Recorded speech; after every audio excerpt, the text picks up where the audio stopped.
أعوذ بالله من الشيطان الرجيم بسم الله الرحمن الرحيم وقالت اليهود زير ابن الله وقالت النصارى المسيح ابن الله ذلك قولهم بأفواههم يضاهئون قول الذين كفروا من قبل قاتلهم الله أنى يؤفكون. Y los judíos dicen, Esdras es el hijo de Alá. Y los cristianos dicen, el Mesías es el hijo de Alá. No son más que palabras de sus bocas. Imitan la afirmación de quienes no creyeron antes que ellos. Que Alá los maldiga, que lejos se han desviado. Pues aquí también tenemos un comentario en nuestro Corán. Dice, Uzair o Esdras vivió en el siglo V antes de Cristo. Fue descendiente de Seraya, el sumo sacerdote, y por ser él mismo miembro del orden sacerdotal, es reconocido como Esdras, el sacerdote. Fue uno de los personajes más importantes de su época y ejerció una notable influencia en el desarrollo del judaísmo. Era especialmente honrado entre los profetas de Israel, los judíos de Medina y una secta judía de Hadramaut, que es un lugar cerca o dentro de Arabia. Creían que era el Hijo de Dios. Los rabinos asocian su nombre a diversas instituciones importantes. Renan ha señalado en el prefacio a su historia del pueblo de Israel que la constitución definitiva del judaísmo solo puede fecharse en la época de Esdras. En la literatura rabínica fue considerado merecedor de ser el vehículo de la ley, si no se le hubiera revelado ya a Moisés. Trabajó en colaboración con Nehemías y murió a los 120 años de edad en Babilonia. Eso es según el Enciclopedia Judía y Enciclopedia Bíblica. Pues ya sabemos acerca de Esdras, un poco acerca de su historia, y además, ¿qué está diciendo Allah aquí? Está diciendo que los judíos y también los cristianos, los dos habían desviado antes del advenimiento del profeta Muhammad sallallahu alaihi wasallam. Y aquí se menciona que los judíos consideraban que Esdras era el hijo de Allah. Bueno, hoy en día ningún judío va a decir eso, pero esto no niega lo que el Corán está diciendo. Allah no está hablando acerca de todos los judíos, está hablando acerca de algunos judíos y una secta. Y todas las sectas tienen diferencias entre ellos. Pues había una secta que vivía hasta como el siglo IV en el calendario islámico en Arabia, que tenían esa enseñanza o creían eso realmente. Y los cristianos dicen, el Mesías es el hijo de Alá. Pues hasta hoy podemos decir que todos los cristianos casi todavía creen en eso. No son más que palabras de sus bocas. En los dos casos Allah dice que esto no es algo que es revelado en sus textos divinos. Pues por lo tanto, en el caso de los judíos, hasta que hoy en día es casi imposible encontrar en su literatura una referencia a eso. Porque Allah está diciendo aquí a nosotros que no existe en sus textos. No es algo revelado en la Torah, es algo lo que ellos decían entre ellos. Algo verbal, una creencia sin base. Y también el Mesías es el hijo de Allah. Ellos también, los cristianos, están diciendo algo o han entendido, o lo que ellos han entendido de estas palabras no existe en sus textos revelados o en las palabras de Jesús. Son puramente palabras sin base. Imitan la información de quienes no creyeron antes que ellos. Él aquí nos dice algo muy importante. Si no se encuentra esta idolatría en sus textos religiosos, ¿de dónde viene esa idea? Allah dice que imitan la afirmación de quienes no creyeron antes que ellos. En el caso de los judíos, los tribus paganos en Arabia tenían esas ideas de que Dios, o hay varios dioses y hay tal vez otras personas con poderes divinos como tal.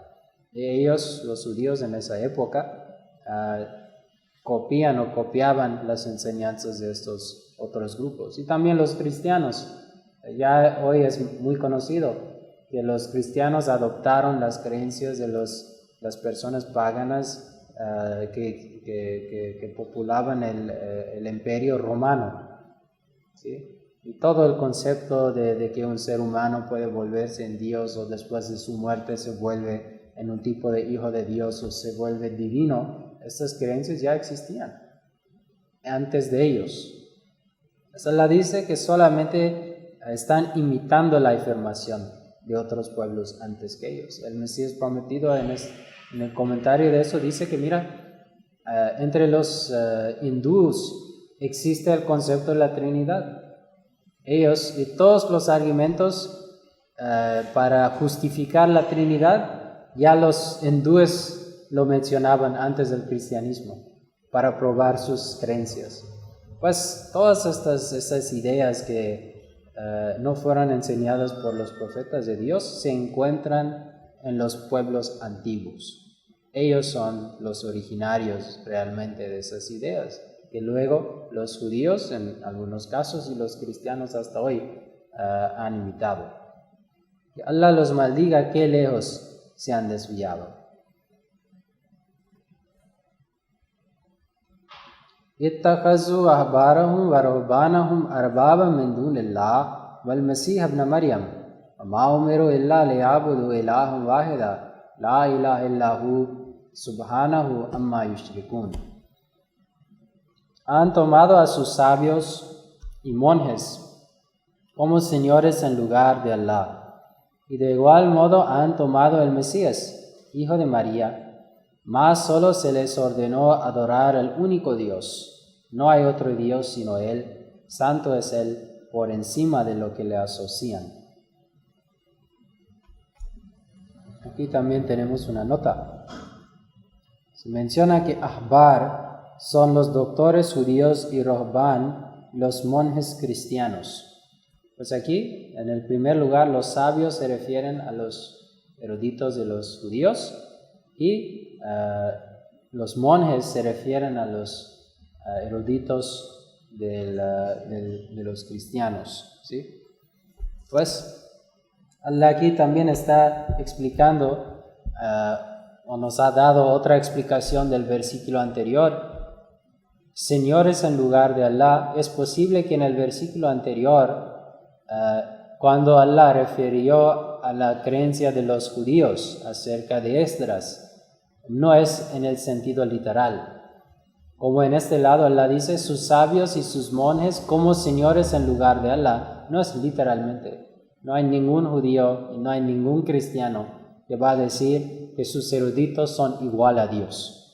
Allah no está diciendo esto aquí. Arbab, Señor, tiene el significado no solamente de Dios, sino que alguien quien es como la autoridad completa, podemos decir. Y en este caso Allah está diciendo que en vez de ir a sus libros sagrados, en vez de aceptar lo que Allah está diciendo en cuanto a las creencias, aceptan las interpretaciones de sus eruditos, aunque son erróneos.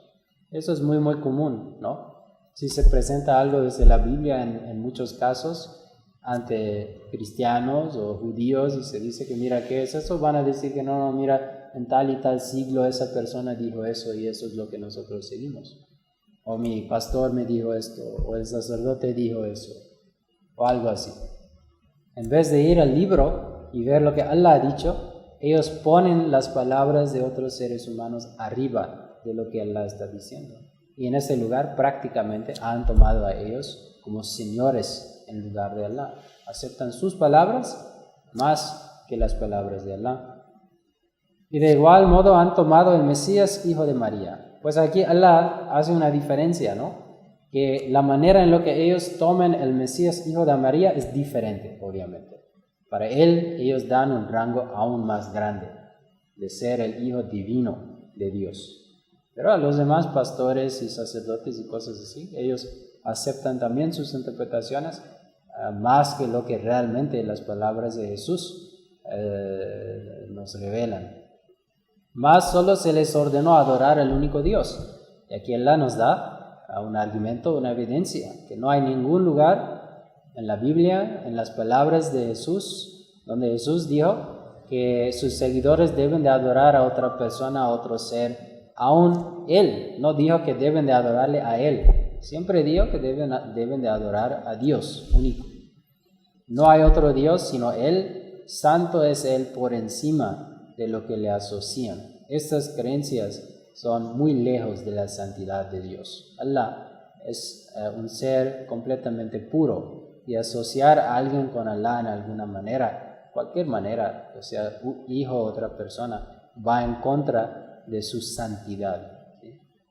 Porque obviamente todas las demás cosas tienen debilidades, y decir que eso es Dios también es decir que Dios es débil en alguna manera u otra. युरीदूना युत्फिउ नूर अल्लाहि बिअफ़वाहिहिम व याबल्लाहु इल्ला अन युतिम्मा नूरहु वलौ करहल काफ़िरून. Desean apagar la luz de Allah con sus bocas, pero Allah no permitirá nada salvo el perfeccionamiento de su luz, aunque no les guste a los incrédulos. Pues aquí también tenemos un comentario. Se dice que los cristianos que vivían en la Arabia incitaron a sus poderosos correligionarios de Siria y con su ayuda intentaron apagar la luz del Islam que Dios había encendido en Arabia. Los judíos hicieron también un intento similar, incitando a los persas contra el santo profeta. Pues aquí una interpretación es con sus bocas, es decir, yendo a los poderes del tiempo, tratando de incitarlos en contra de los musulmanes.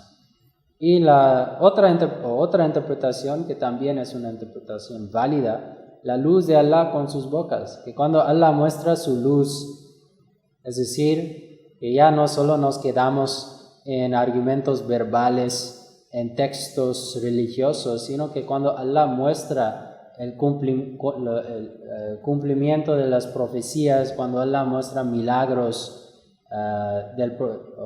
en el tiempo del profeta Muhammad sallallahu alaihi wasallam, ¿no? Hechas por el profeta Muhammad sallallahu alaihi wasallam, cuando Allah muestra toda esta luz, ¿no? Lo que realmente nos muestra que qué es lo verídico y qué es lo malo, lo incorrecto, desean apagar la luz con sus bocas. Empiezan a hablar en contra de toda esta luz, lo que Allah está mostrando, diciendo que no, esto no es un milagro, no ocurrió nada, el cambio en las vidas de estas personas no es real, están fingiendo, y así tratan de apagar la luz, lo que Allah está mostrando prácticamente, ¿no? Solamente con sus bocas.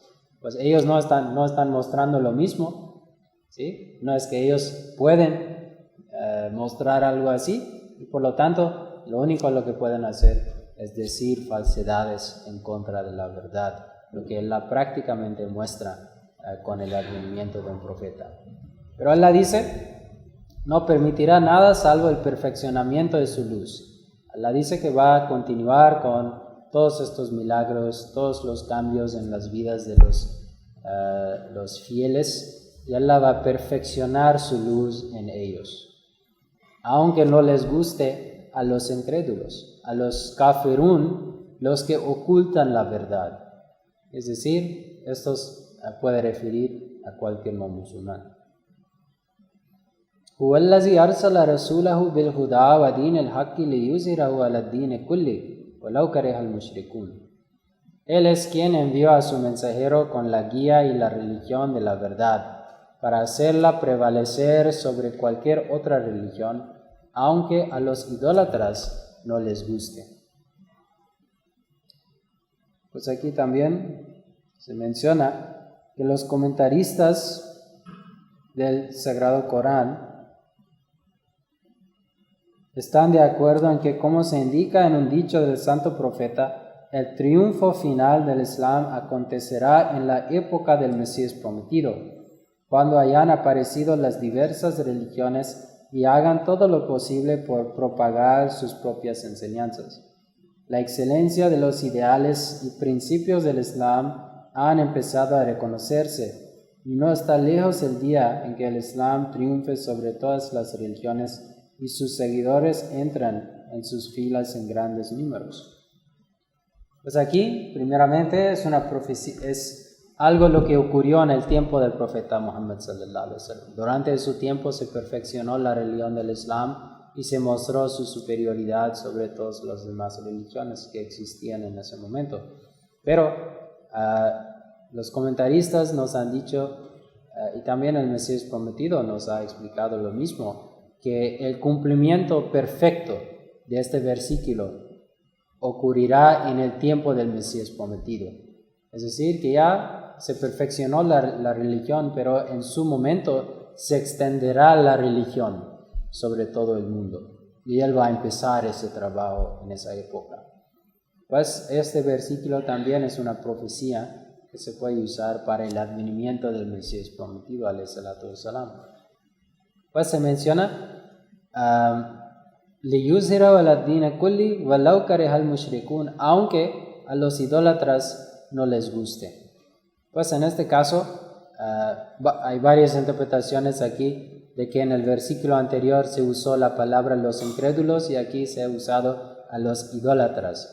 Pues se puede decir que en el principio los idólatras fueron las personas realmente que formularon como el primer grupo de opositores en contra del Islam, ¿sí? Y en el tiempo del profeta Muhammad sallallahu alaihi wasallam realmente se acabó la idolatría.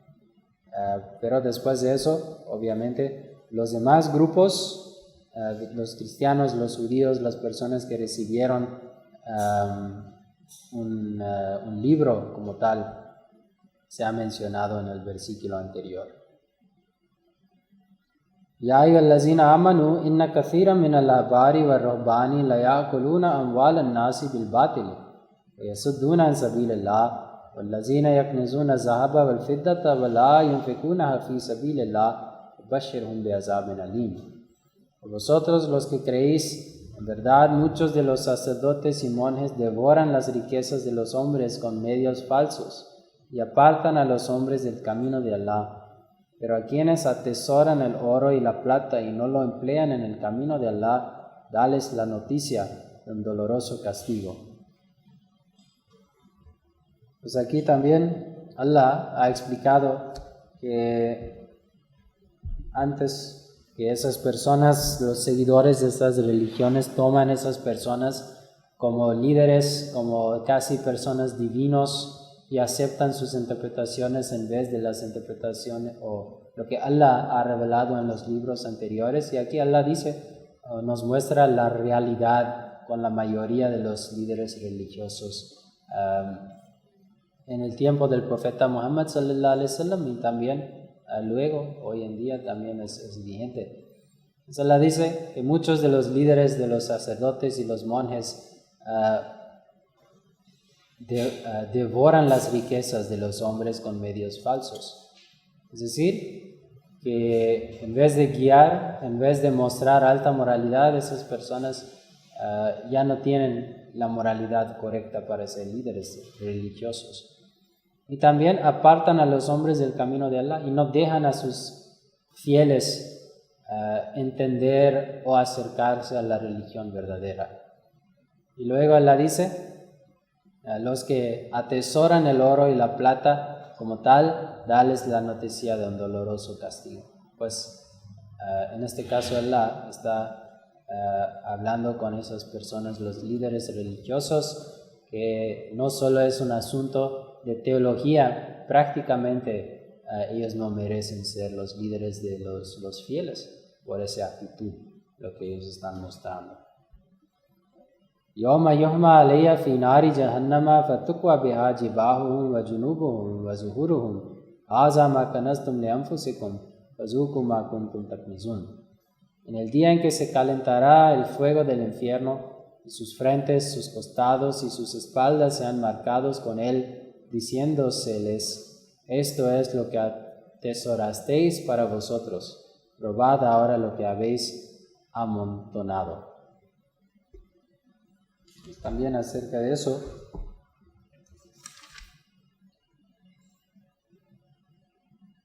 se menciona que hay un entendimiento metafórico de eso.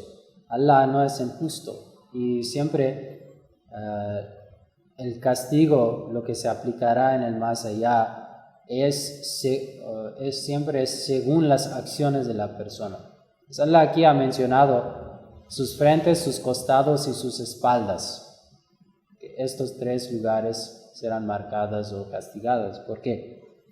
Parece que esta expresión está en sentido figurado. Cuando un hombre rico por tacañería u orgullo niega su ayuda a un necesitado, su frente se contrae en un rictus. Entonces se aparta y finalmente da desdeñosamente la espalda del hombre que le pide ayuda. Se menciona muy adecuadamente que serán marcadas las frentes, los costados y las espaldas, por lo tanto. Pues esto es la justicia de Allah, que el castigo que se recibe en el más allá no es algo que viene de repente o sin razón, siempre es según los actos de la persona. Inna iddat ash-shuhuri inda Allah 12 shahran fi kitabillahi yawma khalaqa as-samawati wal arda minha arba'atun hurum dhalika ad-dinu al-qayyim fala tazlimu fihinna anfusakum wa qatilul mushrikeena kaffatan kama yuqatilunakum kaffa wa'lamu anna Allaha ma'al muttaqin. El recuento de los meses junto a Allah ha sido de 12 meses, por decreto de Allah, desde el día en que creó los cielos y la tierra. De ellos 4 son sagrados. Esta es la religión que permanece. No os perjudiquéis pues en ello.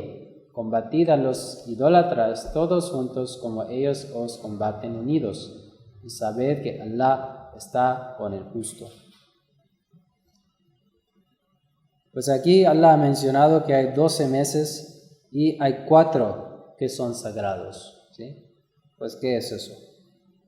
Se menciona que los 4 meses sagrados son los meses de Zulqada, Zulhijja, Muharram y Rajab.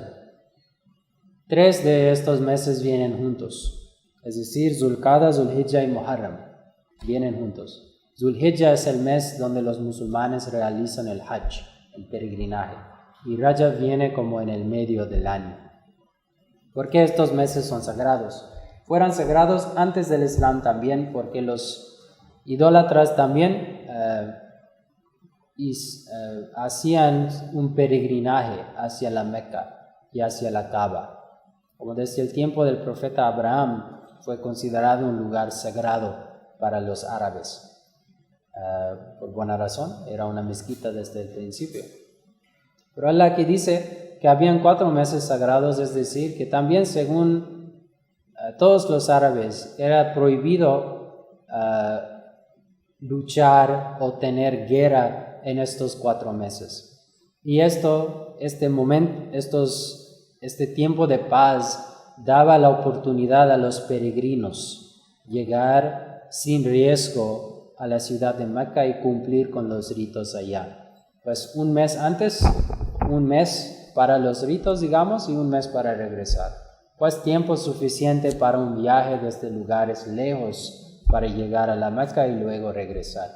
Y Rajab también un mes en el medio del año, que si alguien no podía llegar en estos 3 meses, digamos, podría llegar en el medio del año y todavía tendría seguridad.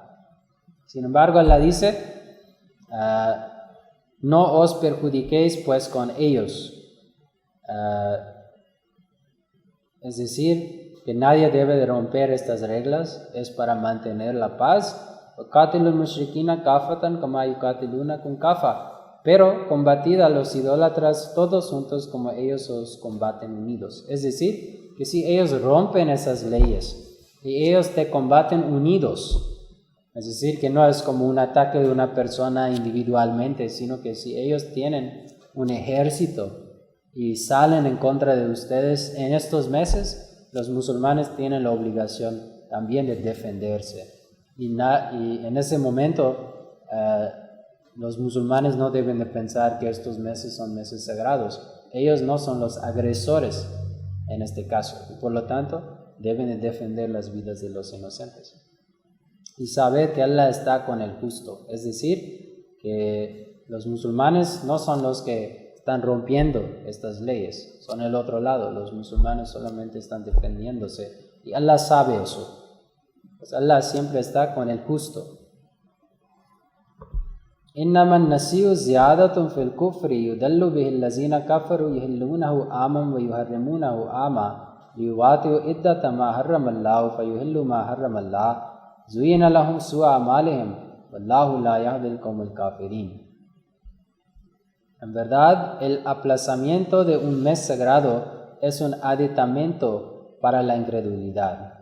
Los que no creen se extravían con ello, lo permiten un año y lo prohíben otro año para ponerse de acuerdo en el número de meses que Allah ha hecho sagrados y poder hacer así lícito lo que Dios ha prohibido.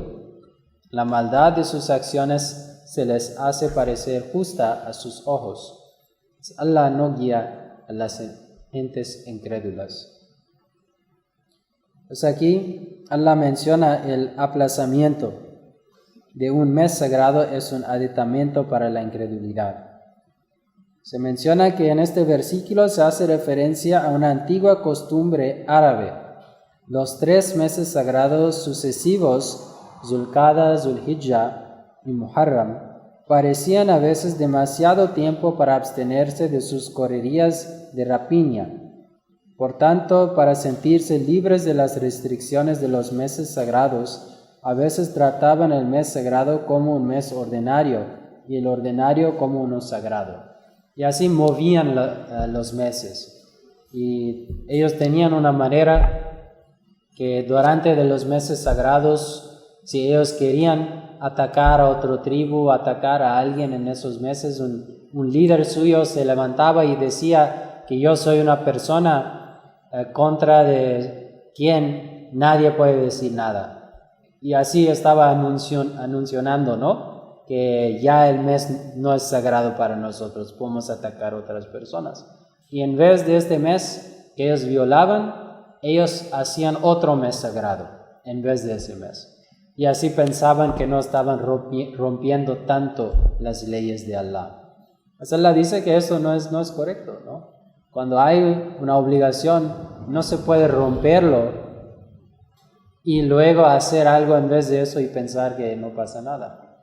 Allah dice que,